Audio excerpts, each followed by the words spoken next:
Bueno, buenas noches a todos. Es un gusto estar aquí compartiendo con los organizadores del evento y con ustedes. Vamos a tratar de reflexionar un rato en esta tarde-noche de viernes sobre un tema que incluso en este año de convocado como año de la misericordia, viene bien, ¿verdad? Pensar en este tema de el perdón, la reconciliación. Cuesta perdonar, ¿por qué cuesta perdonar? Hay que perdonarlo todo, hay que perdonar nada. Perdonar es olvidar, perdonar es dar vuelta a la página. ¿Qué diferencia hay entre perdonar y reconciliar? ¿Por qué se hace tan difícil perdonarnos? Que tal vez es de los perdones más complicados de lograr, ¿verdad?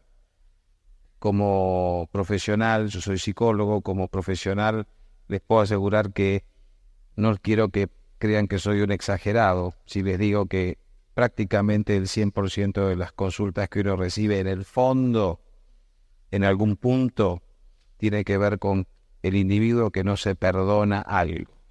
Haber fallado, haberme equivocado, no haber acertado, haber decidido, no haber decidido, haber dejado pasar, haber perdido. Entonces, de todo eso un poquito vamos a tratar de pensar juntos, ¿sí? Me voy a venir acá a manejar este tema. Ahí tenemos nuestro tema.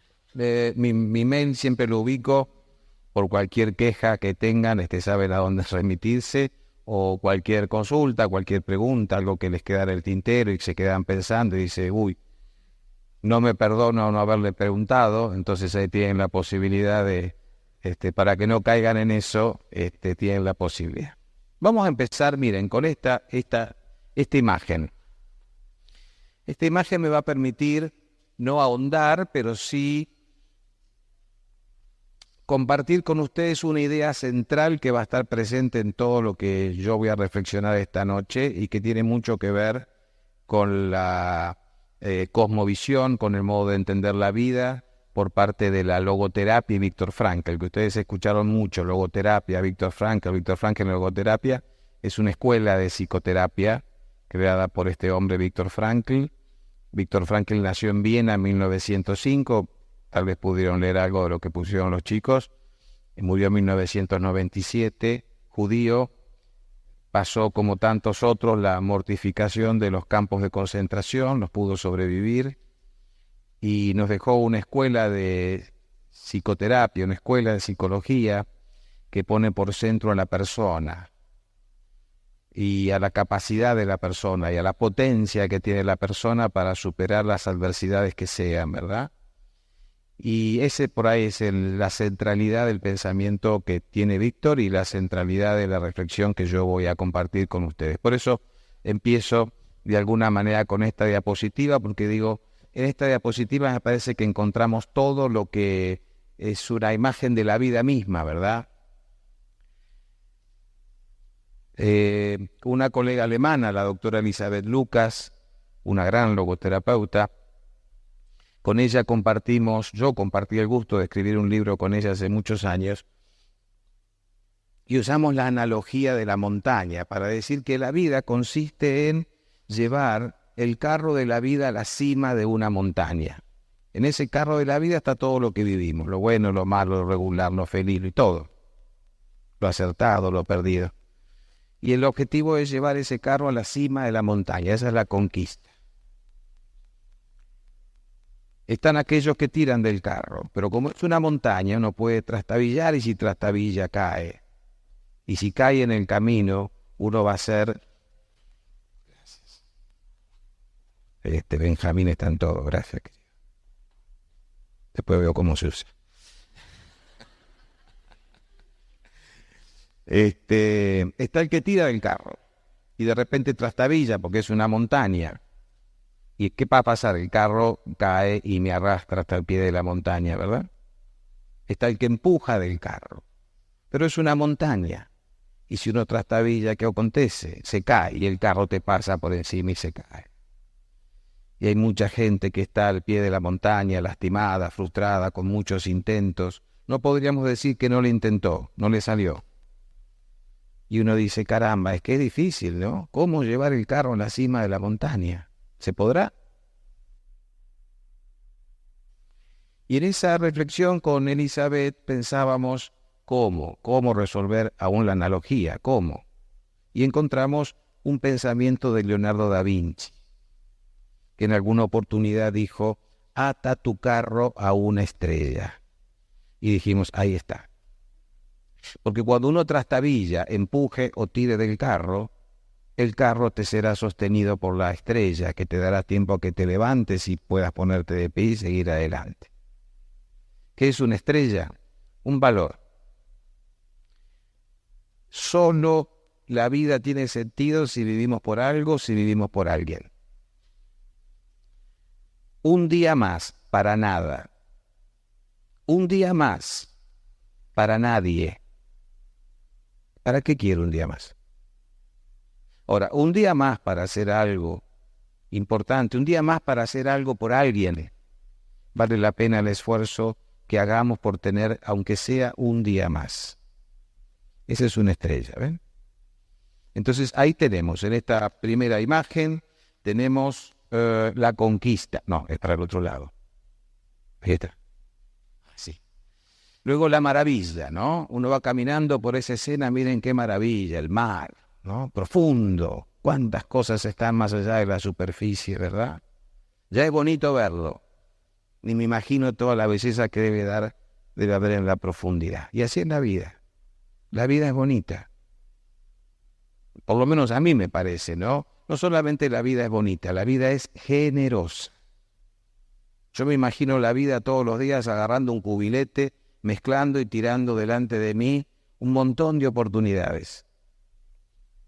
Es tan generosa que como yo no veo ninguna de ellas, mañana vuelve a hacer lo mismo y así todos los días. Aunque yo no vea ninguna, lo sigue haciendo. La vida es muy generosa. Es mucho más bonita de lo bonito que yo veo, como el mar. El mar es bonito, pero lo que hay en el fondo es mucho más bonito todavía. Ahí está, otra cuestión. La vida se va armando. Pero claro, también tenemos la dicha, porque dentro de esa maravilla hay cosas que la espuma, ¿no? Hay momentos que yo señalaría puntualmente como dichosos. El nacimiento de un hijo, el encuentro con la mujer que amo, el abrazo de un amigo, ver crecer a los hijos. Esa es la dicha, ¿verdad? La sonrisa de alguien. Esa es la dicha. Ahí también está la dicha.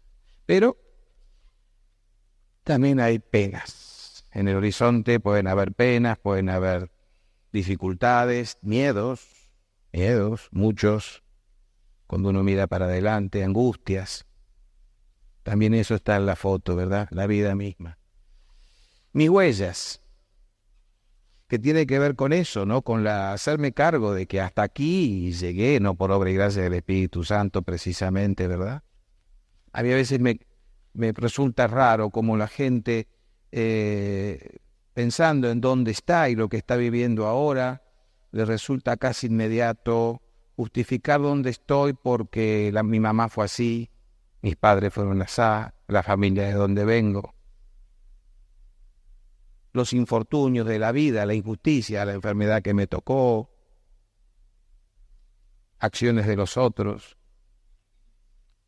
A la mayoría le cuesta asumir que por lo menos en un 80% estoy donde estoy como consecuencia de decisiones que yo tomé. Acertadas, no acertadas, me trajeron hasta acá. Esas son mis huellas. Miro para atrás y digo, caramba, acá no me trajo un extraterrestre y me posó. Hasta acá llegué caminando, ¿verdad? Mis huellas. Mi sombra. Porque en ese caminar tengo una sombra también. Miedos míos, prejuicios internos, cosas que tengo que superar, que me esfuerzo y que son mi sombra también, ¿no? Esa parte no luminosa de mí.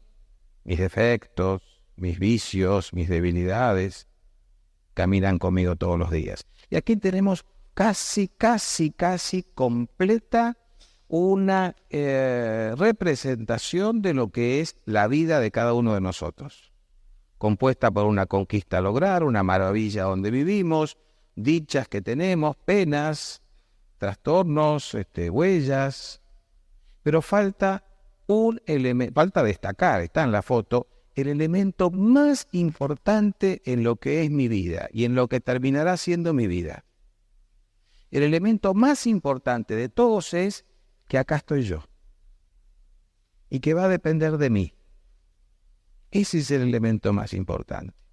Sentir que en la vida lo que termine sucediendo dependerá de mí, de decisiones que tome, de corajes que tenga, de conciencia que yo amplíe, de mi propia realización personal. No importa lo que me toca vivir, importa cómo lo vivo, decía una de las reflexiones en la pantalla antes. Y es así. Depende de mí. La centralidad está en mí. Antes de seguir les dejo un ejercicio que yo se lo recomiendo a la gente permanentemente. Ahora lo comparto con ustedes. Es un ejercicio cotidiano y muy sencillito para no olvidarse de esto. Y el ejercicio consiste en lo siguiente. A la mañana, si quieren digo para aprovechar el día, ¿no? Háganlo a la mañana. Cuando se levantan antes de salir de casa para sus tareas, se lavan la cara, se peinan, las señoras se maquillan, los señores se afeitan. Es decir, cuando están en el punto de producción, que mejor que no puede ser, ya mejor que esta cara no voy a tener, cuando ya la produjeron bien, se miran al espejo firmemente, se miran a los ojos y se dicen: no soy culpable de la cara que tengo. Pero agregan: pero soy responsable de la cara que pongo. Porque mi día va a depender de la cara que yo ponga, no de la cara que me tocó. En la cara que me tocó no tengo responsabilidad alguna, pero en la que ponga, toda. Y mi vida va a depender de la cara que yo le ponga a todo lo que me toque vivir, como la cara. Y esa es la centralidad de la que yo hablo, ¿verdad? No es fácil, a veces, pero siempre posible. Tu cara definirá cómo termina tu historia. Así que también de esto, digo, para introducirnos en alguna manera con el pensamiento logoterapéutico de Viktor Frankl, va a estar en el centro de lo que vamos a charlar sobre el perdón. La clave está en mí, la centralidad es mía. El tema es no renunciar a eso. Así que vamos esto es interesante. Hay una película de la primera que dirigió Steven Spielberg, se llama El color púrpura, hace muchísimos años. Una historia de una señora de color que sufría la persecución post-esclavitud en los Estados Unidos, una vida ardua, terrible, con abuso, con maltrato, con violencia, una cosa realmente tristísimo, ¿verdad? Y sigue ella en pie. Y sobre el final se afirma delante de sus hijos y les dice: soy negra, gorda, vieja y no sé cocinar, pero aquí estoy. Ahí está el tema, ¿eh? Soy vieja, soy negra, soy gorda, no sé cocinar, pero acá estoy. Soy vieja, soy negra, soy gorda, no sé cocinar, pero acá estoy. Y el aquí estoy es clave. Así que por eso yo me asentaba en esto, en la centralidad. Claro. Veamos un poquito la historia, ¿verdad? ¿Cómo es vivir? ¿Cómo es la existencia? Vamos a tratar de hacerla simplificada, ¿verdad? La cosa es así. La clave consiste en que yo admita, cosa que nos cuesta, que somos seres cuestionados. Somos seres cuestionados. Nosotros creemos que no, nos ponemos en el rol de cuestionadores, particularmente cuando nos pasan cosas que no nos gustan, o infelices, o adversas, ¿verdad? Juan y María van a tener su primer niño. Nació con problemas. ¿Qué es lo primero que preguntarán? ¿Por qué? ¿Por qué a mí? ¿Por qué ahora? Porque ante esas cosas siempre le buscamos una razonabilidad. ¿Por qué? Y no tienen razonabilidad, por lo menos lógica, por lo menos de nuestra lógica. ¿Por qué a mí le buscamos justicia? Si soy un tipo bueno, ¿por qué me pasó a mí? Lo creemos totalmente inoportuno. ¿Por qué ahora tuvo que pasar? Y preguntamos, y nos enojamos mucho más con la vida porque no te contesta esas preguntas. Y uno dice, encima que me hace vivir esto, no me contestás. Y uno dice, encima que me hace vivir esto, no me contestás. Hasta que uno se da cuenta que en rigor de verdad la vida no contesta por una sencilla razón. Es la vida la que pregunta. Nosotros tenemos que responder. Juan y María deben responder en ese momento la pregunta que les está haciendo la vida. A ver, Juan, ¿cómo vas a vivir la paternidad de este niño? Y espera. Juan tendrá que responder. Es esa la historia. Pero aceptar que somos cuestionados no nos gusta demasiado. De todas maneras, como cantaba Serrat, ¿no? Harto ya de estar harto, ya me cansé de preguntarle al mundo por qué y por qué. Cuando uno se harta, te cae la ficha, te das cuenta que tenés que responder. Es lo que Frankl le decía a la gente, ¿verdad? Cuando venía con quejas por las cosas que la vida le hacía vivir, y él le decía, perdón, ¿nunca se preguntó qué espera la vida de usted ahora, en este momento? Y ahí te cambia la historia. Y la vida nos hace una primera gran pregunta. ¿Qué vas a hacer conmigo? Y yo le contesté, ¿no? Una figura así de gloria, de victoria, y quiero ser psicólogo, y quiero formar familia, y quiero conseguir una buena mujer, y tener hijos, y que me vaya bien, y tener amigos, todo eso quiero. Y esa respuesta que yo le doy a la vida es algo así como una piedra que yo ato una soga y tiro para adelante, y cayó acá. Y esto marca 2 puntos, el que soy y el que tengo que llegar a ser, porque lo decidí yo. Y la vida consiste en unir esos 2 puntos, nada más, nada menos. ¿En qué consiste la vida? Unir esos 2 puntos. Y esa soguita donde yo usted la piedra es un proyecto, lo que llamamos proyecto de vida. Ustedes se van a dar cuenta que una persona tiene un proyecto de vida porque van a ver en su conducta unidad o coherencia. Quiero aprobar inglés, dice el nene, y se pone a jugar a la Play. Usted dice, escúchame, si querés aprobar inglés, tenés que ponerte a estudiar. No hay coherencia entre lo que decís querer y lo que haces. Una persona que tiene un proyecto, hay coherencia. Orientación, sabe a dónde quiere llegar. Motivación, tiene ganas. Y así arrancamos todos. Agarraditos a esa soga, empezamos a vivir. Pero, un día la vida es como que nos pusiera una puerta de blindex por delante. No la vimos, de vidrio transparente. Pasa algo sorpresivo que nos detiene, como si nos lleváramos por delante esa puerta de blindex. Esto es lo que otro gran filósofo y psiquiatra, el doctor Jaspers, llamó situación límite. Esa situación que no podés eludir, que no la pudiste eludir. Y no solamente te llevas el chichón, sino que además aparece la vida y te pregunta, ¿y ahora qué vas a hacer? Encima que te chichoneaste, te para y te dice, ¿y ahora qué vas a hacer? Y no siempre tengo respuestas a la vida a la mano.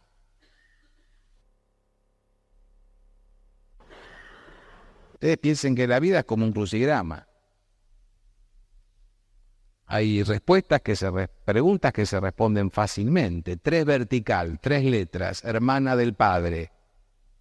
Tía, ¿a qué fácil? ¿Es así todas las preguntas que hace la vida? No. Algunas las respondo porque otras respuestas van respondiendo esa respuesta, o algunas me ayudan, algunas hago trampa y espío.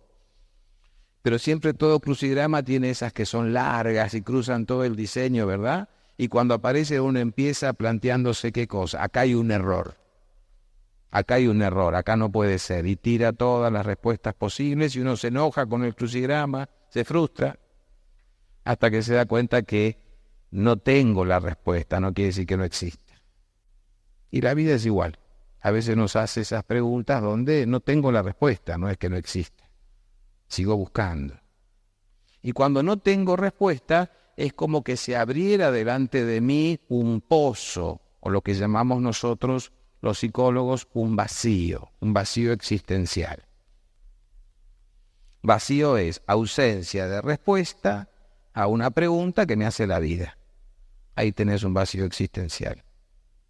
Ausencia de respuesta a una pregunta que me hace la vida. No sé qué contestarle a la vida. Ahí hay un vacío.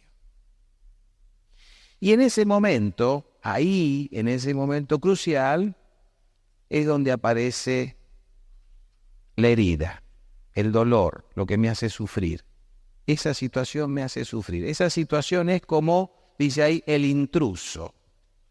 Se metió en mi vida algo, alguien que me hace sufrir. Por el chichón, por la no respuesta, algo que me lastima. El riesgo es que si yo no soluciono esa herida, este intruso termina siendo un inquilino. Se me instala. No solo que se metió, se instala dentro de mí. Y ahí el sufrimiento es doble. La pregunta es, ¿cómo hago yo para evitar que el intruso, porque es inevitable que haya intrusos en la vida, se conviertan en inquilinos? ¿Cómo hago yo para evitar que ese intruso se instale dentro de mí? ¿Y saben qué? Uno de los caminos para evitar que ese intruso se instale como inquilino es el perdón. Uno de los modos para evitar que ese intruso se instale en mi vida es el perdón. A ver, vamos a ver. ¿Me voy explicando hasta acá? ¿Me van siguiendo? Sí, perfecto. El intruso, decíamos, es una herida. Algo, dice ahí, que acontece de manera imprevista y se mete en mi vida como un intruso. Lo no esperado. No estaba prevenido. Me agarró de sorpresa, me sorprendió. Eso es lo que lo hace tan artero, ¿verdad? Porque uno no tenía defensa, estaba con la defensa baja. Sucedió. Cuando acontece, reacciono primero con asombro y con dolor, y como decíamos recién, me pregunto, ¿por qué? ¿Por qué a mí? ¿Por qué ahora? Necesario, ¿eh? Debemos preguntarnos eso. Es la primera reacción emocional inevitable. Si acompaño a alguien que está con el dolor y en esas preguntas, no lo interrumpan, déjenlo que se harte de preguntarse por qué. Porque es camino necesario para poder preguntarse para qué esto que me toca vivir. De modo tal que permitámonos esas primeras preguntas y permitámosle al otro cuando lo acompañamos. Ese momento de preguntarse por qué, ¿verdad? Ahí está la herida, dice. Rompe algo dentro de mí, me ofende. Eso quiere decir ofensa, ¿no? Rompe algo dentro de mí. Me ofendió. Me enojé con la vida, si es algo que me tocó vivir. Me enojé con Dios, si es algo que me tocó vivir. Me enojé con Pedro, si es el ofensor. Me enojo conmigo mismo, si es que creo que cómo fue tan idiota de hacer tal cosa.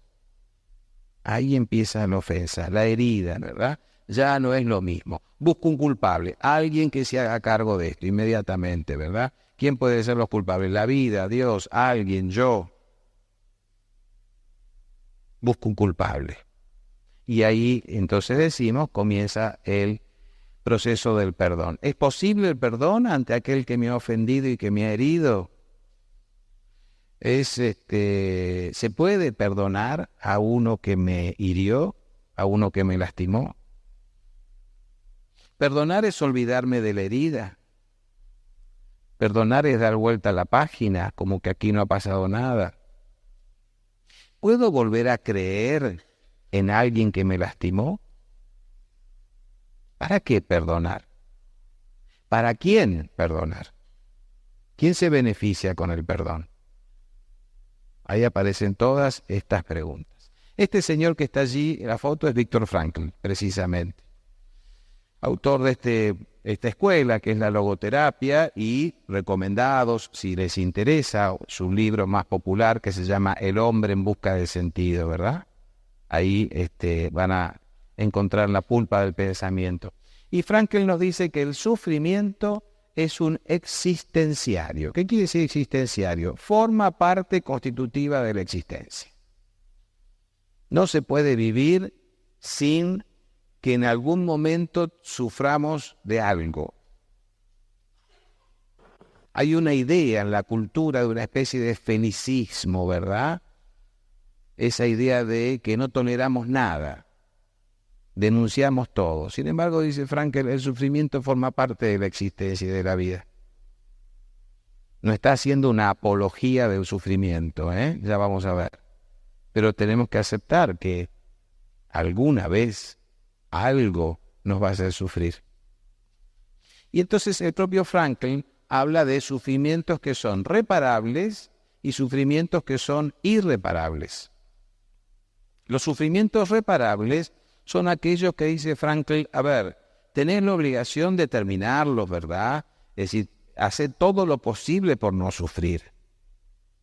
Si te tenés retorcijones de panza, tomate una buscapina y listo. Si no, no andés con retorcijones, no tiene sentido. No te purga el alma sostener un sufrimiento. Todo sufrimiento que se puede evitar, hay que evitarlo. ¿Saben por qué? Porque hay algunos que aunque quieran no lo van a poder evitar. No se desgasten en los primeros. Ocúpense de resolver los segundos. Esto es lo que dice Frankl. ¿Y cómo se resuelven los segundos? Con lo que él llama valores de actitud. Esto es la cara que le pongo. Yo no puedo evitar la cara que tengo, pero sí hacerme cargo de la cara que pongo. Yo no puedo evitar esa herida que se produjo en mi vida, pero sí tengo la responsabilidad de ver cómo la cicatrizo y seguir adelante. Eso es lo que puedo. Y eso se trata cuando hablamos de estos sufrimientos, ¿verdad? Porque la herida, toda herida tiene destino de cicatriz. Si yo en la palma de mi mano hinco un cuchillo, antes de terminar el corte, ya todo el organismo empezó el proceso de la cicatrización. Es así. Antes de que yo termine de hacer el corte en la mano, ya todo el organismo empezó a cicatrizar. Porque toda herida, dice allí, comienza ese proceso. Toda herida tiene destino de cicatriz. Cuando yo tengo una herida en la mano, no la puedo mover, ¿verdad? Y cuando la cicatriz se produce, vuelvo a recuperar la movilidad de la mano. Quedará una marca. Esa marca que me recuerda la herida. Tal vez que me hizo aprender el riesgo del filo de los cuchillos. Pero al mismo tiempo habla de mí. Y le digo al otro, che, ¿viste qué buena cicatrización que tengo? La herida habla de mí, ni del cuchillo ni del corte, de mí. La cicatriz, perdón, habla de mí. Y me permite recuperar el movimiento de la mano. Perdón, acá. Y esa cicatriz es mi victoria. Ahora, ¿qué pasa si yo sobre la cicatriz todos los días meto el dedo, hurgo, meto el dedo, hurgo? Se infecta, no dejo que cicatrice.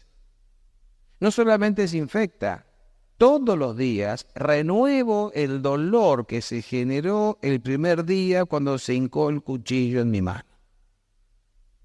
Ese sufrimiento, esa infección, ya no se la debo atribuir al cuchillo ni al que usó el cuchillo, ya es mía. Esa es mi responsabilidad. Que yo intervenga en favor de que la herida siga sangrando. Además, esa mano está inmovilizada y perdida. Ahora, ¿qué pasa con estas otras heridas en el alma? Una herida emocional. ¿Cómo cicatriza una herida emocional?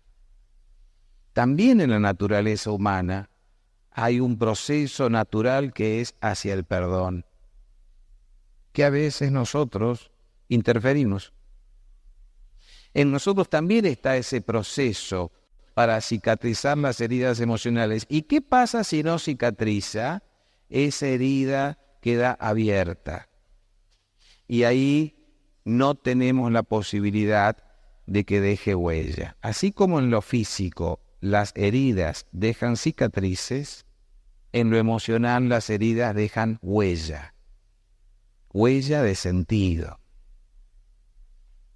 Que nosotros evitamos, sí, metemos el dedo y hurgamos, ¿verdad?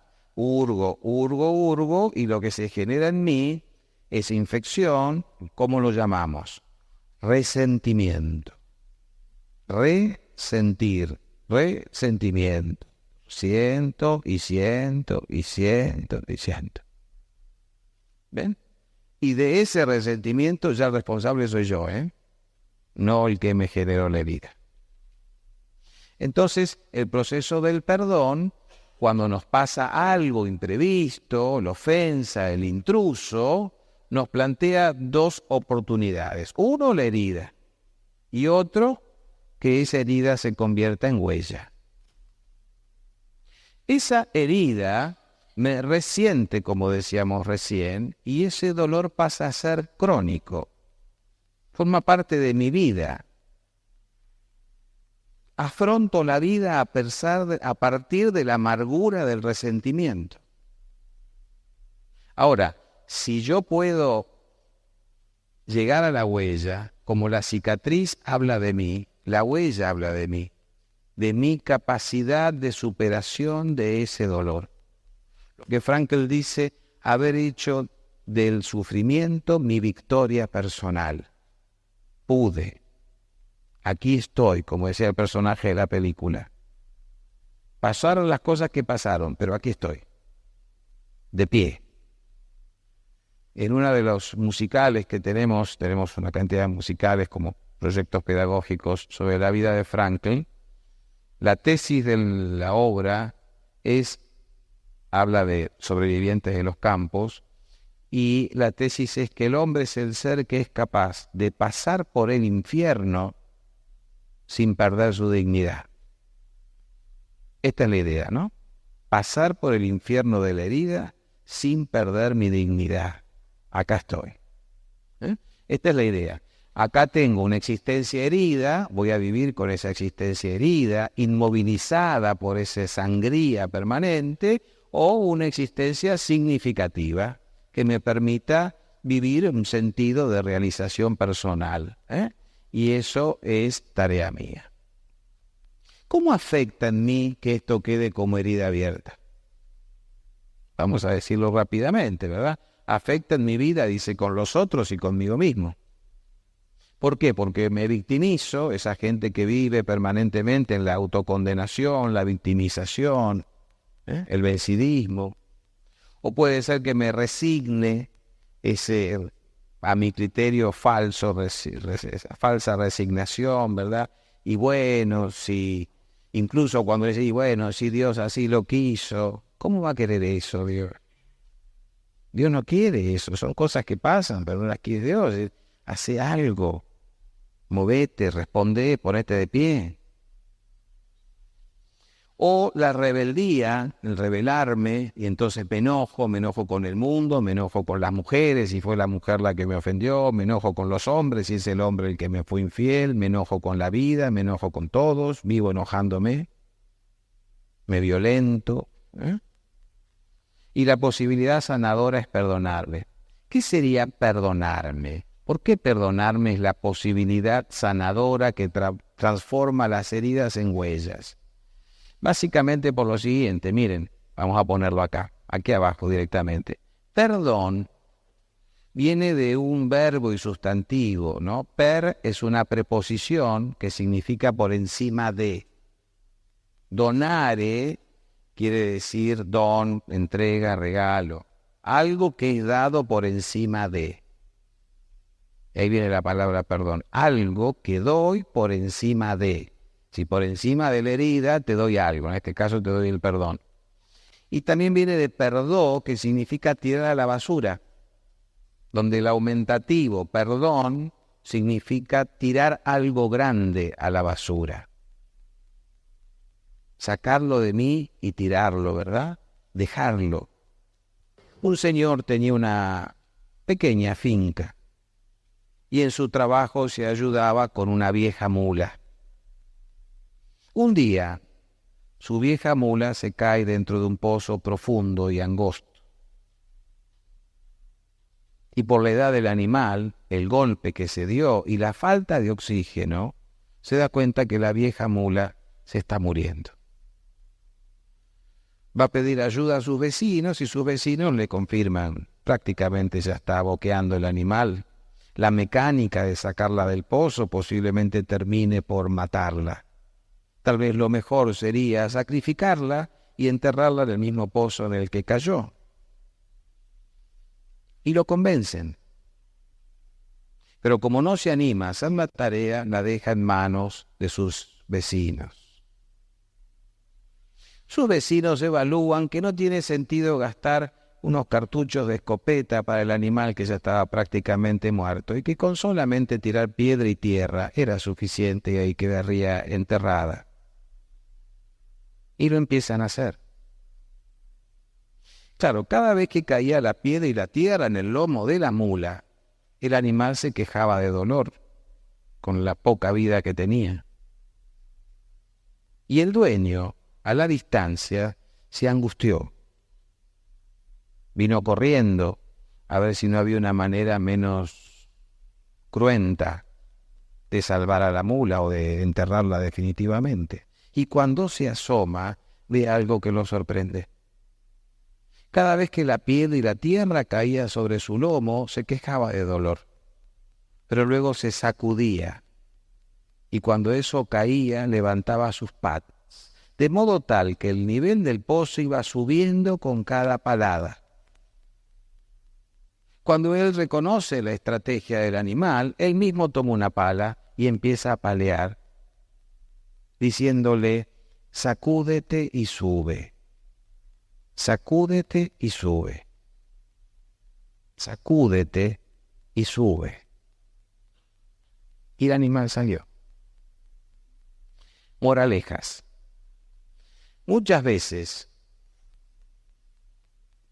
caídos en el pozo, aún aquello que nos provoca dolor nos puede servir para salir del pozo.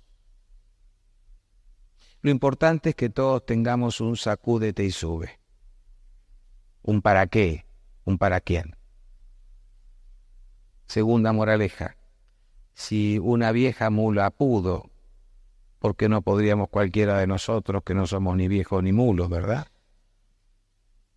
Y ahí está la clave, ¿no? Aceptar quiere decir, este es mi dolor, esta es mi herida, esta es mi ofensa. ¿Quién me tiene que sacar de acá? Nadie. Tengo a veces hasta que usarla para poder salir adelante. Sacúdete y sube para mí es, ¿puedo perder mi vida viviendo en el resentimiento por esta herida? ¿Puede acabar mi vida en el resentimiento que me genera esta vida? ¿Cuáles otras cosas estoy lastimando yo ahora por permanecer en el resentimiento que me generó esta herida? Sacúdete y sube. Y si yo acepto esto, puedo pasar, y vean esto que interesante, presten atención a esto, puedo pasar al momento del perdón. Pero el perdón solo me libera del dolor de la ofensa. No me libera del dolor de la consecuencia de la ofensa. Reitero, cuando yo perdono, de lo único que me libero es del dolor de la ofensa, no del dolor de la consecuencia de la ofensa. Esta persona que vino a robar mató a mi papá. Perdonar significa no vivir en el deseo de venganza permanente por aquel que lo mató. Cuando yo perdono, me libero de eso. Lo que no me libero es del dolor por la muerte de mi papá. explico? A veces creemos que perdonar significaría liberarme de ese otro dolor también. No, no, no. El perdón te libera del dolor que te generó la ofensa. No del dolor que te genera la consecuencia de la ofensa. Porque ese será un sufrimiento irreparable. Ya está. Ahora, si algo de aquello que la ofensa generó se puede reparar, si algo de aquello que la ofensa me hizo perder se puede reparar, podríamos aspirar a la reconciliación. Vuelvo a decir, si algo de lo que me generó como consecuencia la ofensa se puede reparar, se abre el camino de la reconciliación. Cuando vos me engañaste, yo me sentí ofendido por tu traición y me sentí dolido porque me hiciste perder la familia que tenía. Yo te perdoné, pero sigo con la pena de la familia que perdimos. Si podemos recuperar el vínculo y puedo volver a creer en vos y podemos volver a estar juntos, recupero la familia que perdimos, podría reconciliarme contigo. ¿Me explico? La condición de la reconciliación es que en mí haya reparación de lo que se rompió. Es un segundo movimiento, ¿ven? Son dos cosas distintas. Ahora, de lo que estamos hablando básicamente es de lo primero, porque la huella, la cicatriz empieza a suceder cuando yo abro la palma de mi mano y tiro la brasa. Ahora, si yo vivo en el afán de venganza, permítanme esta expresión, permítanme esta expresión que uno le escucha, ¿verdad? Este jovencito entró a casa, mató a mi padre. Si yo vivo a estos negros de mierda hay que matarlos a todos, vivo en ese resentimiento permanente, mi vida va a ser una, ¿verdad? Ahora, si yo perdono ese hecho, solo me queda por soportar y llevar adelante el dolor por la pérdida de mi padre. Voy a estar en mejores condiciones de hacerlo. Pude perdonar, no hay reconciliación. Cuando Juan Pablo II lo fue a visitar a Aliasca, a prisión, aquel que había intentado matarlo, primero pensamos que no habrá pensado ¿por qué a mí? ¿Qué le hice yo? ¿No habrá cruzado por la cabeza de ese hombre debatiéndose entre la vida y la muerte sobre la injusticia del hecho? ¿No habrá tenido en algún momento bronca de decir, largo todo, me vuelvo a Polonia, viejo, que elijan otro papa? Pudo haber sido, porque eso es la reacción humana. ¿Habrá escuchado ruidos en el afuera? Estos tipos son todos fanáticos, hay que matarlos a todos, y lo habrá escuchado.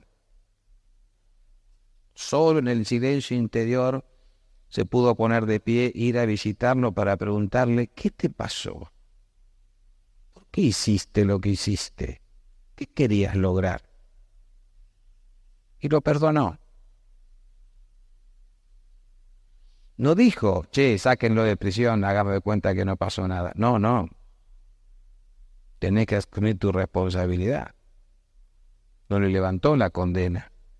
Ni siquiera sé si le habrá dicho, venite a casa a tomar unos mates cuando quiera, no pasó nada. Lo perdonó. Solo le quedó recuperar su salud. Solo, entre comillas, te quedará vivir esta pena terrible por la pérdida de tu padre. Entonces ahí tenemos dos movimientos. Si quieren verlo de otra manera, lo volvemos a decir así. La conmoción suscita un impacto emocional Y ese impacto emocional se traduce en emociones que son inevitables y naturales. Aceptemos eso. Siento rabia, siento ira, siento furia, siento odio, Al principio sí, está bien. Y como dije antes, cuando acompañamos al que está en este proceso, contengámoslo y permitámoslo que sienta todo eso. Es natural. Simplemente hago esta referencia, no quiero ahondarla porque además no soy especialista en el tema, simplemente lo veo como una mirada ingenua, si ustedes quieren. Cuando este hombre lo torturaron físicamente, lo laceraron, cuando lo humillaron psicológicamente, cuando lo humillaron moralmente, cuando se sintió abandonado por sus afectos más próximos y le pusieron una corona de espinas, ¿no le habrá dolido? ¿No habrá dicho en algún momento por qué? Este dolor, ¿qué les pasa? ¿Qué les hice? ¿No se habrá enojado por todo lo que le tocaba vivir? ¿No se enojó y dijo, ¿por qué me abandonaste? ¿No le reclamó? Luego, ¿no tuvo un pensamiento mágico? Sácame de este sufrimiento, que alguien me rescate de acá. Finalmente aceptó y dijo, esto me pasa a mí, lo tengo que resolver yo, le tengo que dar un significado, tengo que tirar la brasa para poder seguir adelante. Y ahí se entregó. No vino de última a mostrarnos cómo es el camino humano de vivir estas cosas. ¿Para qué vino si no? Para decirnos, chicos, es así. Sorpréndanse, enójense, maldigan a todos, esperen que alguien los rescate hasta que puedan darse cuenta que son ustedes, abran la mano, tiren la brasa y sigan con su camino. Porque lo importante es que nada los detenga en lo que tienen que hacer. Este es el sentido. Y esto es lo que pasa acá, ¿no? Entonces esto es inevitable primero. Después tengo el dolor por la ofensa en sí, como decíamos recién, y sus consecuencias. Esto también instala en mí emociones y sentimientos. Venís vos y atacás a un hijo mío y lo primero que tal vez me surja es, te quiero reventar. Es normal. A ver, salvo que alguno de ustedes me diga que tiene yogur en las venas, y eso sería una condición a considerar, ¿verdad? Pero dentro de la naturaleza humana es normal. Ahora, ¿qué pasa? Yo aquí, estos sentimientos que son inevitables y naturales, y estas emociones que son inevitables y naturales, digo, si no las supero no puedo perdonar. No. Es perdonar sintiendo esto. Porque esto lo vas a sentir.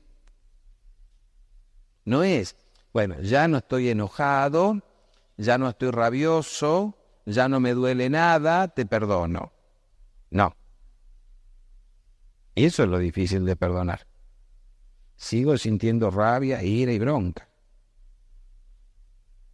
Pero comprendo en ese silencio interior que si no abro la mano y tiro la brasa, no puedo seguir viviendo. Este es el punto, ¿verdad? Entonces, el perdón por la ofensa no es condición no sentir, dice ahí, para poder perdonar. Cuando yo perdono, lo que hago es que no actúo las emociones. No actúo la ira y rompo todo. No actúo la venganza y voy y te mato. Me puedo distanciar y decir, mejor abro la mano para seguir adelante. De eso se trata el proceso del perdón. Vamos a ver qué pasa si en esos escalones yo me quedo atorado y no puedo seguir. Si en ese circuito yo me quedo atorado. ¿Qué pasa si yo no puedo salir del primer eslabón, la ofensa? Y voy a vivir en ese estado de confusión, ¿no? Veo en esa gente que le pasó algo y es como que no reaccionó en la vida. es que no tuvo respuesta. El golpe fue un knockout, eso que le pasó. No se pudo poner de pie. No pudo salir de la conmoción de lo sucedido. ¿Qué pasa si me quedo en la segunda etapa, en la conmoción? Llegué hasta ahí y no pude. Y vivo con esa respuesta visceral permanente, ¿no? Una cosa que vos te das cuenta que vive un estado de violencia interna donde todo se ha convertido así, violento. Una violencia que explota o que implota. Y desde esa violencia vive en el médico permanentemente, ¿no? No vive que se vive como que fuera dándose puñetazos en la propia panza, ¿no? Respuestas viscerales. ¿Qué pasa si me quedo aquí? Bueno, también la furia, ¿no? Mirá lo que me hiciste, mirá lo que me hiciste, mirá lo que me hiciste. A ver, vieron que a veces pasa que hay familias que están enojadas entre sí y llega un punto donde ya ni nos acordamos qué pasó, pero seguimos enojados. Mantenemos ese estatus de furia. Ya no me acuerdo bien qué pasó, pero no te quiero ni ver. ¿Qué pasa si llego a la aceptación? Ahí empieza a aparecer la calma. Ahí empieza a aparecer una calma distinta. Si llego al perdón, me libero de ese dolor y vuelvo a ser yo mismo. La mano empieza a recuperar movilidad en el perdón. Vuelvo a manejar mi mano. Y si puedo llegar a la reconciliación, recuperamos el nosotros. Volvimos a recuperar aquello que se había perdido. Entonces fíjense cómo el golpe, el quiebre, la furia, la calma, el yo mismo, la nostridad, el nosotros. Proceso que, bueno, no es fácil de vivir, pero bueno, de eso se trata, de esto estamos hablando. Perdón no es olvido. El olvido es amnesia. Si hay perdón, es porque no olvido. La cicatriz no me deja olvidar que hubo un corte. Y a veces cuando hay humedad me duele, pero es cicatriz. Que yo perdone no quiere decir que olvidé. Ahora, tampoco te perdono, pero te estoy permanentemente diciendo lo que me hiciste, lo que me hiciste, lo que me hiciste, ¿no? Esto es lo que a veces vemos nosotros, si volvemos al ejemplo de las parejas que tienen dificultades, ¿verdad? Dos defectos. El defecto que tenemos los hombres es que olvidamos pero no perdonamos.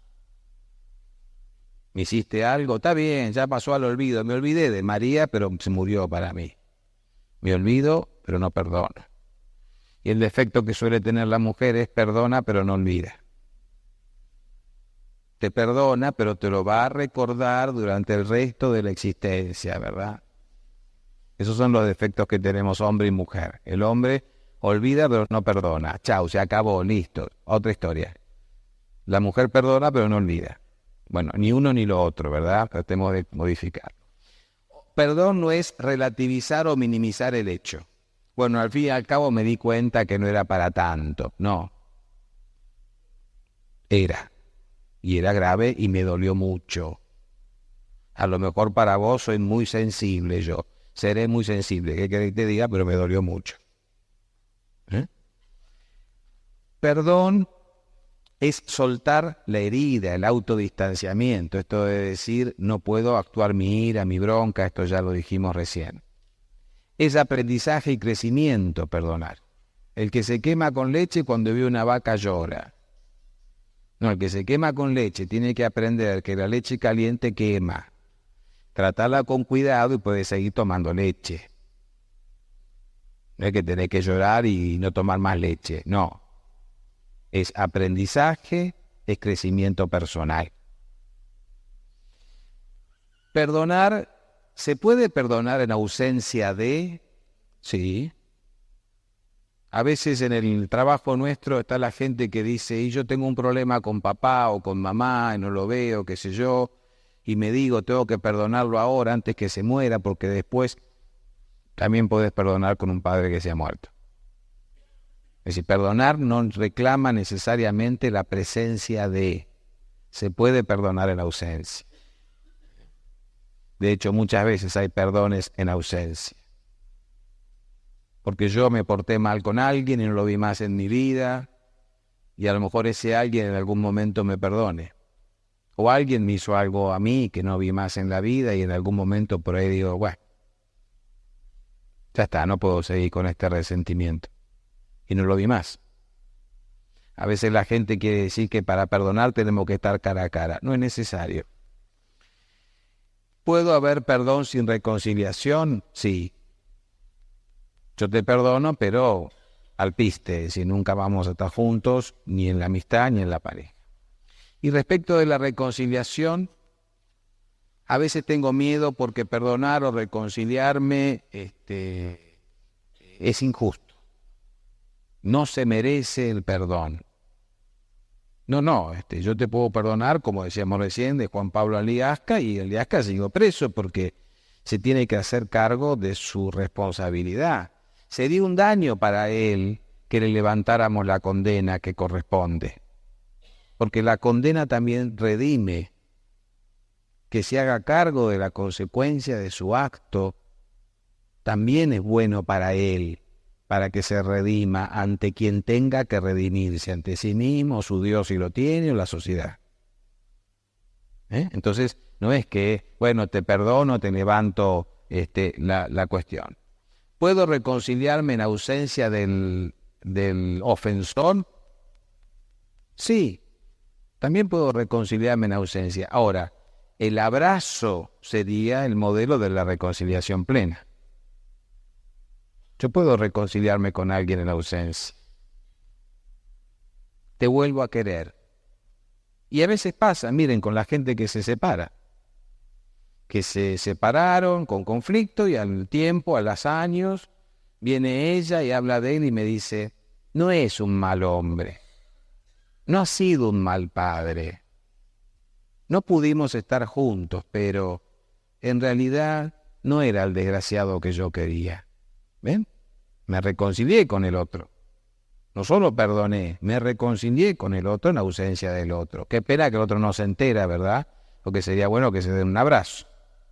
Pero también puede haber reconciliación en ausencia, de modo tal que no tenemos excusa para perdonar y reconciliarnos cuando nosotros querramos. No hay reconciliación sin perdón. No hay reconciliación sin perdón. Eso, demos vuelta a la página, hagamos de cuenta que no pasó nada. No. Pero fíjense que hasta ahora hemos hablado de ofendido por alguien, el otro es el ofensor, lo perdono al otro, me reconcilio con el otro. Hablamos de alguna manera con el tema de ofendido por la vida, famoso destino, hay gente que nace con estrellas, yo nací estrellado, y estoy ofendido con la vida que no me dio oportunidades como le dio a otro. E incluso ofendido con Dios. Puedo sentir que me falló. Yo creo en vos y al final, ¿cuántas cosas pasan que hacen que uno diga, pero ¿existe o no existe? Y si existe, ¿por qué no hace algo? ¿Cómo permitió esto? Y me enojo con él.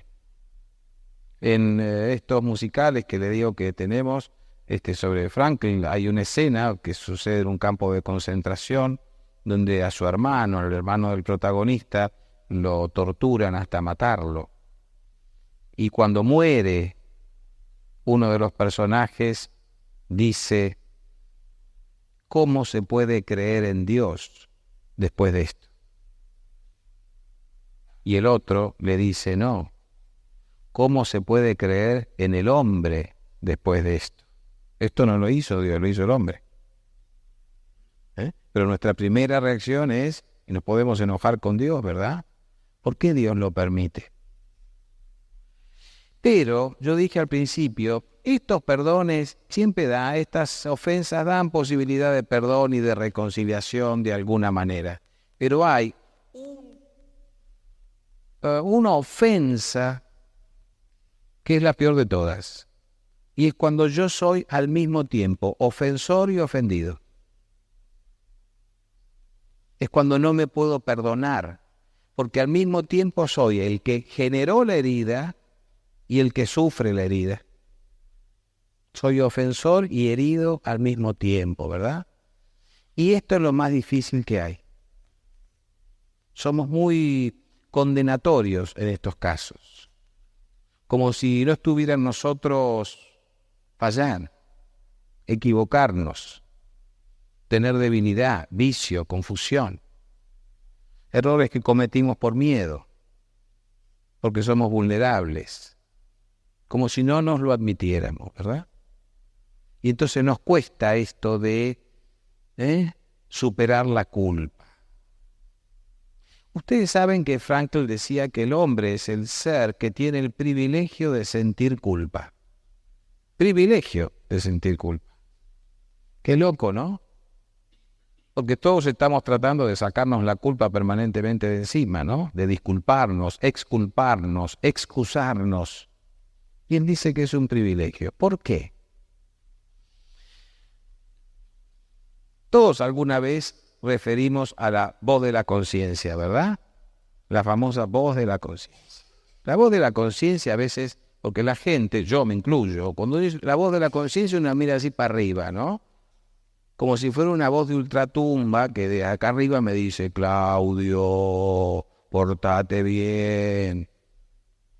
No, la voz de la conciencia es adentro, es calma.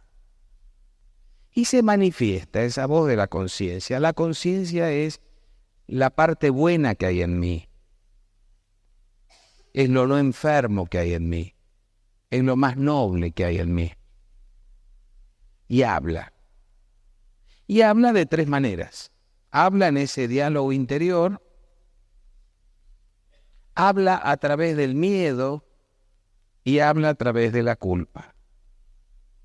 ¿Cómo es que habla a través del miedo? Claro. Si tengo miedo de saltar, la conciencia me cuida y me dice, Claudio, ¿tenés miedo? Sí, mejor no lo hagas, espérate, pensalo. Sé prudente. Me quiere cuidar. Para otra charla, el miedo. Y habla a través de la culpa. La culpa es la conciencia que me dice, a ver, Claudio, vení para acá, vení, sentate acá, vamos a charlar. Ella te dio una cachetada, ¿y vos qué hiciste? Y le di una trompada, perfecto. ¿Te parece que estuvo bien?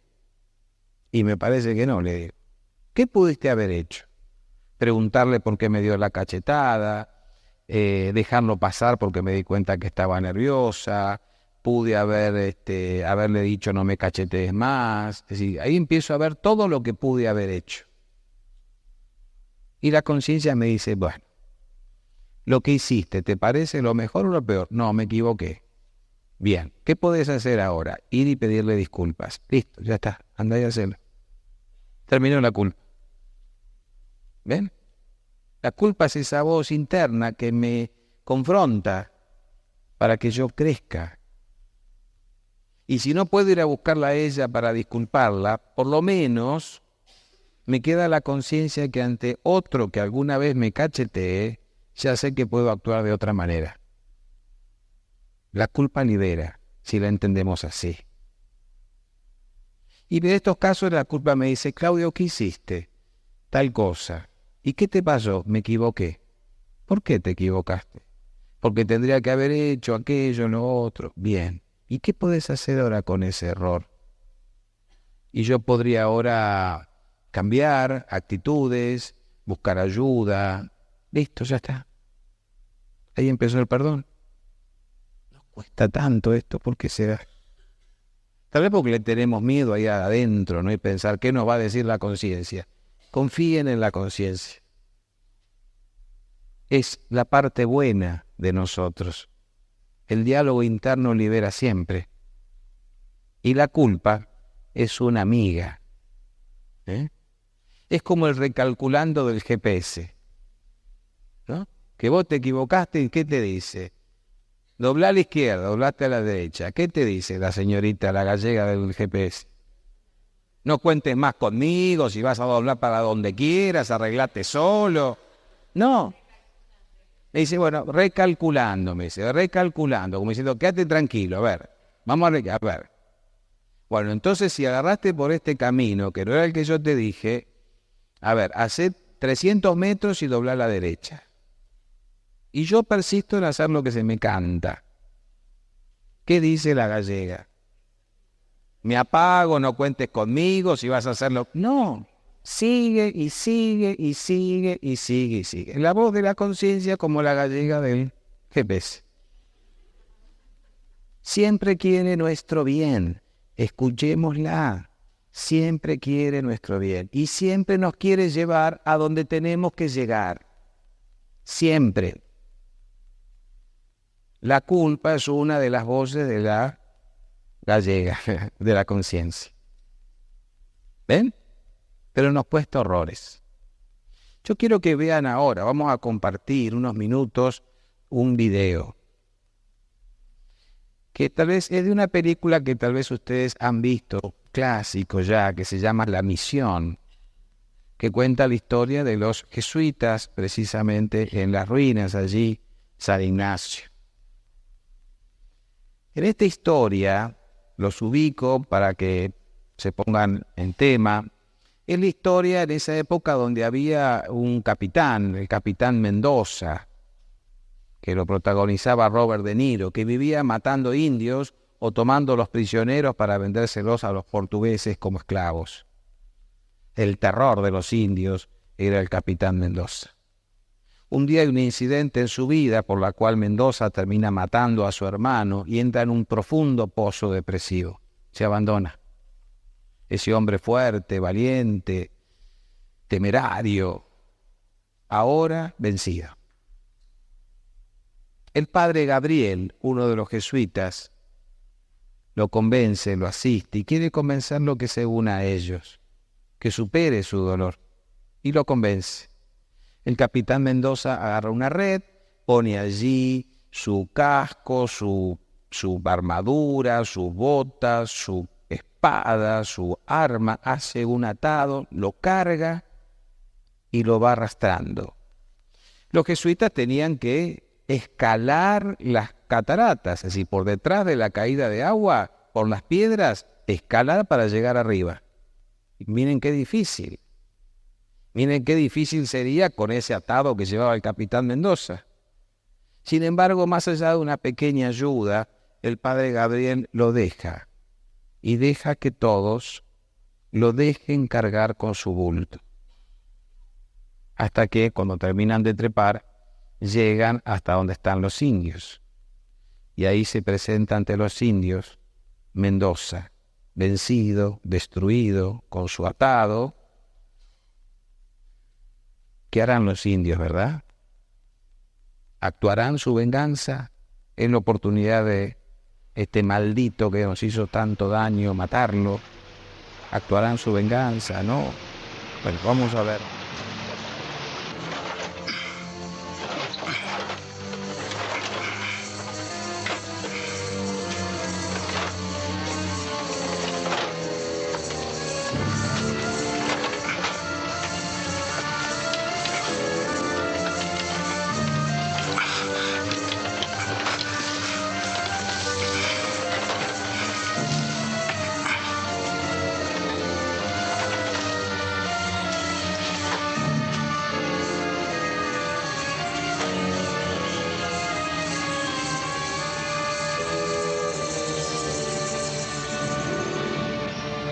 Señor, perdona nuestros pecados. Señor, perdona nuestros pecados. Señor, perdónanos. Señor, perdónanos. Señor, perdónanos.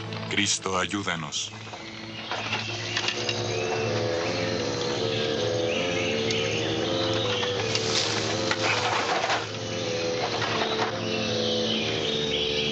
Padre, Sí, ¿cuánto tiempo va a cargar esa cosa? solo Dios sabe, Padre Carlos.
No, déjenlos, déjenlos.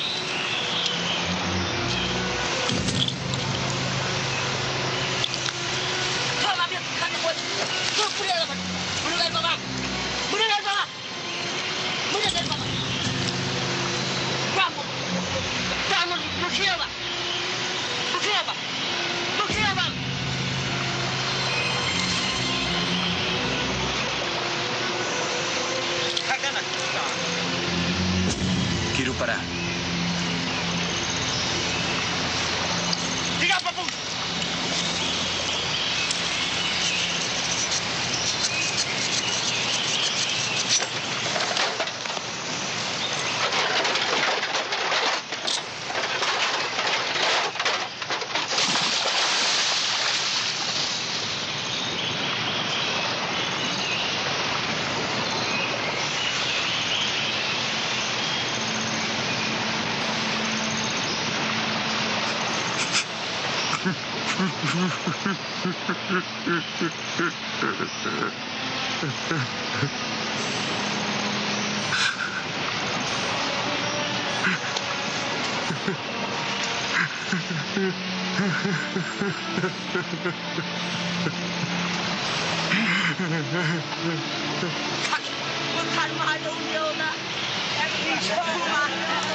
Ya terminó.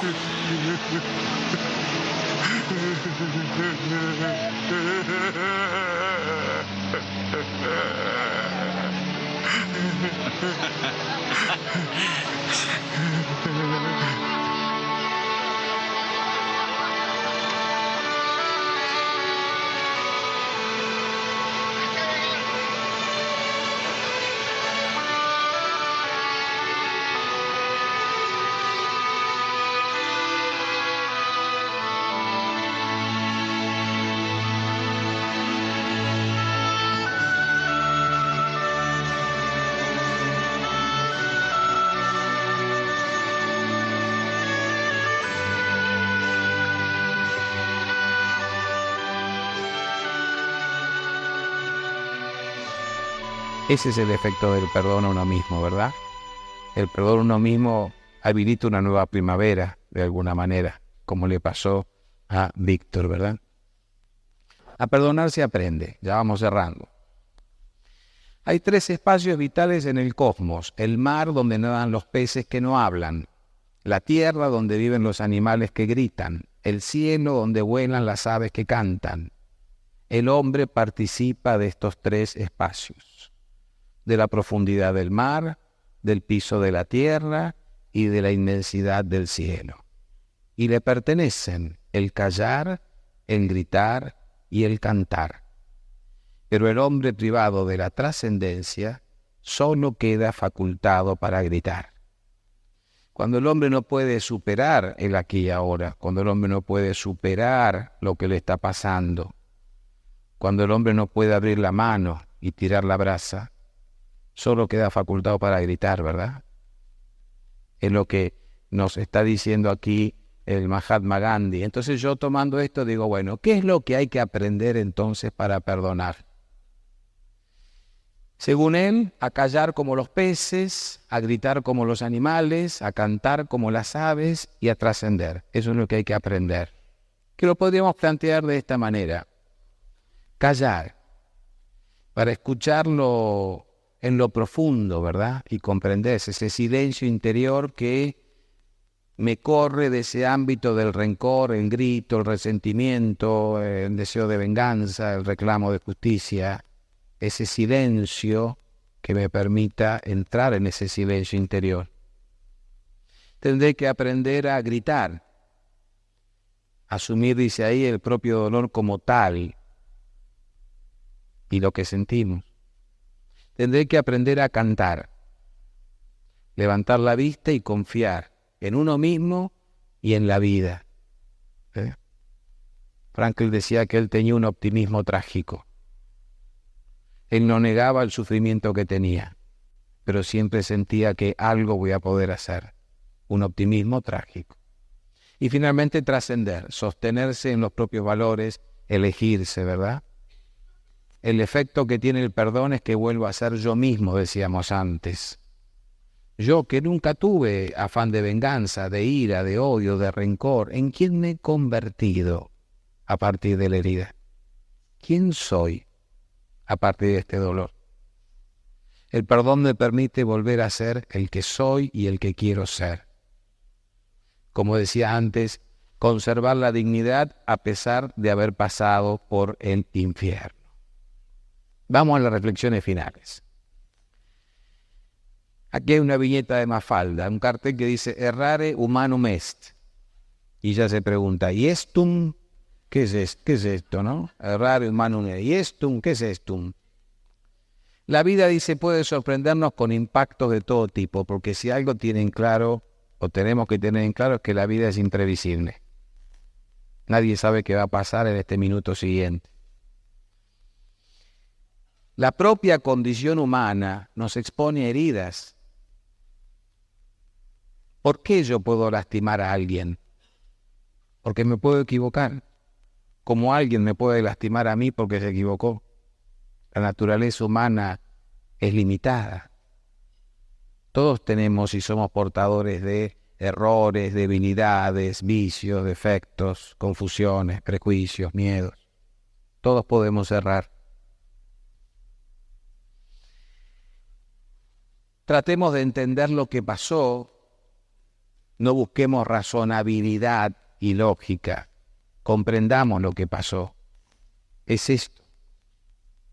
No tiene razonabilidad. El perdón es una de las respuestas posibles. Por eso, si errar es humano y perdonar es divino, también es humano perdonar. Algunos piensan que te perdone Dios. Eso dejáselo a Él. Hablamos de otra cosa. Miren este relato. Dice una leyenda árabe que dos amigos viajaban por el desierto. En un determinado punto del viaje discutieron y uno le dio una bofetada al otro, quien, ofendido y sin decir nada, escribió en la arena: hoy mi mejor amigo me pegó una bofetada en el rostro. Siguieron adelante. Al llegar a un oasis donde resolvieron bañarse, el que había sido abofeteado y lastimado comenzó a ahogarse, siendo salvado por el amigo.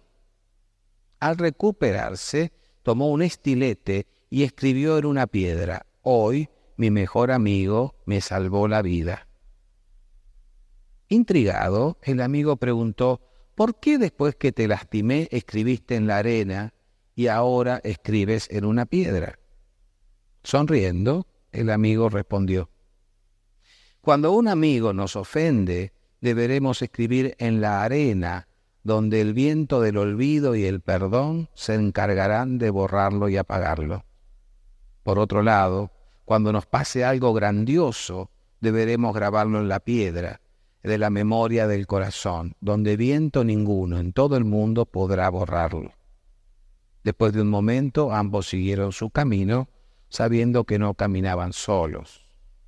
¿Qué es lo que nos dice la leyenda? Que la ofensa tiene destino de fugacidad. La ofensa tiene destino de fugacidad. El problema es cuando la hacemos eterna. La ofensa se escribe en la arena porque tiene destino de fugacidad. Por otro lado, el perdón tiene destino de eternidad. El problema es cuando hacemos fugaz el perdón, cuando es light. ¿Ven? Esto es lo que nos dice la leyenda. Segunda reflexión final. El perdón es liberador. Fíjense, este señor, como ustedes ven, es Frankl y ese señor es Leo Baeck. Leo Baeck es un rabino muy importante. Cuando Frankl es derivado al primer campo de concentración, en Terezín, el gueto de Terezín, después era la antesala de Auschwitz, pasó por Auschwitz. En ese gueto estaba el rabino Leo Baeck. En ese gueto estaba el rabino Leo Baeck. Pero Baeck era tan prestigioso que los nazis le dieron los salvoconductos para que se vayan y no fuera deportado. Leo Baeck era tan prestigioso que los nazis le dieron un salvoconducto para que se vaya y no fuera deportado. Y Leo Baeck dijo: yo soy un pastor, tengo que estar donde mi pueblo me necesita, quiero ser deportado a los campos. Y ahí fue. Y juntos, Leo Baeck y Viktor Frankl asistían a sus camaradas en el campo de concentración. Leo Baeck escribe una plegaria que Viktor Frankl todos los días oraba en el campo de concentración.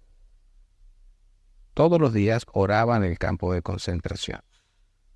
Ustedes saben que hay sobrevivientes que salieron del campo pero no salieron del sufrimiento. Muchos sobrevivientes se terminaron suicidando a los 5, 6, 10 años de haber sobrevivido. Es decir, no se liberaron. Algunos salieron del campo, pero se hicieron guerrilleros y mataron gente. Salieron del campo, pero no se liberaron. Viktor Frankl, antes de salir del campo, ya se había liberado. Se liberó estando en el campo, porque pudo perdonar. Y él entonces, se las comparto, a mí me conmueve, la oración de Leo Baeck que recitaba Viktor Frankl todos los días. La paz sea con aquellos que tienen malas intenciones, y que la venganza y los deseos de castigo y represalia toquen a su fin. Más allá de cualquier medida se encuentra la crueldad, que supera cualquier capacidad de comprensión humana. Son demasiados los mártires. Por eso, oh Dios, no midas el sufrimiento con la balanza de la justicia, arrojándolos a sus verdugos, exigiendo cuentas truculentas. Haz que sea diferente. En su lugar, imputa y exige lo siguiente a los verdugos, informadores, traidores y a todos los hombres malvados. Todo el coraje y fuerza de espíritu de los otros, su humildad, su dignidad enérgica, su esfuerzo silencioso a pesar de los pesares, la esperanza que no ceja y la sonrisa valiente que enjuga las lágrimas y todo el amor, y todo el sacrificio, y todo el amor ardiente.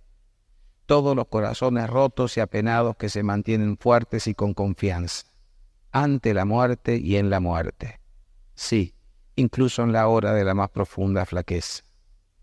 Todo esto, oh Dios, que cuente para la resurrección de la justicia, que cuente el bien, no el mal, y para memoria de nuestros enemigos, que no volvamos a ser sus víctimas, que no volvamos a ser su pesadilla, sino su sustento, que sean capaces de abandonar ese desenfreno, que sea únicamente esto lo que se les exija, que cuando todo haya pasado podamos vivir todos como seres humanos entre seres humanos, y que vuelva la paz a esta pobre tierra, para la gente de buena voluntad, y que también la paz alcance a los demás, que así sea. Un hombre sufriendo en el campo de concentración lo que se sufre en un campo de concentración, pidiéndole a Dios que mi sacrificio sea suficiente para redimirlos a ellos, que me están haciendo sufrir. Que nuestro suficiente sacrificio permita que cuando termine todo esto, no salgamos nosotros con sed de venganza a hacerle a ellos lo que ellos nos están haciendo ahora. Que esto se acabe acá y que todo nuestro sufrimiento purgue a ellos de todas las culpas que están teniendo. Grandioso, ¿verdad? En ese momento, no después que salió y estaba en su cómoda Viena. Entonces, y ahí está el perdón, ¿ven? Ahí está el perdón. No quiero decir que Frankl amaba a sus guardiacárceles o que abrazaba con beso, doble beso en la mejilla al que lo torturaba. Eso lo sufría. Se sacó de encima el dolor de la ofensa y la transformó en este deseo de paz En la obra es una escena que forma parte de la vida de él. Él hace una lista con nombres de oficiales a los que él quería encontrar y ayudar cuando fuera liberado. Porque eran hombres buenos a pesar de usar uniforme, decía. Y un camarada lo llama traidor, porque decía que había que tener la oportunidad de matarlos a todos por lo que nos hicieron a nosotros. Y él le dice, ¿por qué crees que el Señor marca la frente de Caín? Y el otro le dice, para que todos sepan que era un asesino y que había que tratarlo como tal y mortificarlo como asesino. Y él le dice, no, le marcó la frente para que todos supieran que ya había arreglado cuentas con quien debía arreglarlas y que ahora debían dejarlo en paz. Ahí está el perdón. Difícil, pero posible, ¿no? Como él, tanta gente lo hizo. Ya me voy con esto, no se asusten. El sufrimiento decimos que es un intruso, se mete en mi vida. Ahí está el tema, un intruso que se mete en mi vida. Y el resentimiento lo convierte en un inquilino. Decimos también que el perdón es el desalojo del inquilino. Y la reconciliación es cuando deja de ser intruso. ¿Ven? El perdón es el desalojo de ese inquilino que es el resentimiento. Y en la reconciliación ya no hay el sufrimiento porque dejó de ser intruso. Y esto nos recuerda algo que nos dice Francisco, ¿verdad? El perdón es la esterilización del alma, la limpieza de la mente y la liberación del corazón. El perdón trae alegría donde un dolor produjo tristeza y curación donde el dolor ha causado enfermedad. El perdón es difícil, se puede, es necesario. Si nos perdonamos, tenemos un montón de chances. Y si aprendemos a perdonar, el mundo también va a tener más chances. Esa es la historia, ¿verdad? Son simplemente un puñado de reflexiones sobre el tema, ¿sí? Les agradezco mucho la atención de ustedes.